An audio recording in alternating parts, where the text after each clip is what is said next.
ঢাকা মহানগর দক্ষিণ গ্যান্ডারিয়া থানার ৪০ নং ওয়ার্ড যুবদলের উদ্যোগে ঈদ উপহার বিতরণ।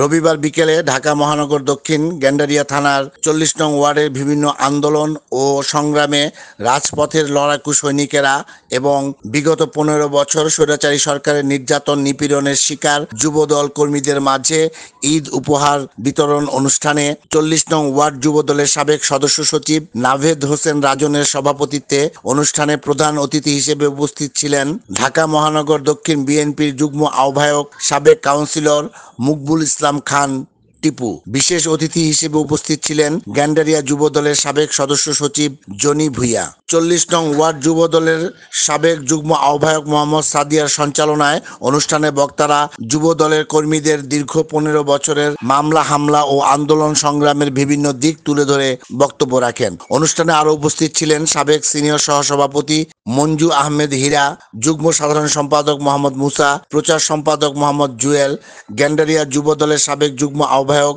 শাহ শিবলু, সাবেক যুগ্ম আহ্বায়ক মোহাম্মদ ওয়াসিম। আলোচনা পর্ব শেষে যুবদল কর্মীদের মাঝে ঈদ উপহার বিতরণ করেন প্রধান অতিথি সহ বিশেষ অতিথি বৃন্দ। এবার রোজাটা আমাদের জন্য খুবই একটা ভালো এবং সুন্দরভাবে কাটছে। তা আমরা আশা করি ঈদের পরও আমাদের এই অবস্থান আরও ভালো যাবে। তবে আমার যুবদল এবং ছাত্রদল ভাইদের কাছে অনুরোধ, আমরা এমন কোনো কাজ আমরা করব না যাতে আমাদের দলের এবং দেশের ভাবমূর্তি ক্ষুণ্ণ হয়। আমরা সেদিকে আমাদের সকলের দৃষ্টি থাকবে যে দল এবং দেশের কোনো ক্ষতি না হয় বা দলের ভাবমূর্তি নষ্ট না হয়। আজকে আমি ওই যে নেত্রকোনা জেলার মোহনগঞ্জ থানা ছাত্রদলের এক নেতা এটা দুর্ব্যবহার করছে দেখা তারে কিন্তু দল আজকে বহিষ্কার করছে।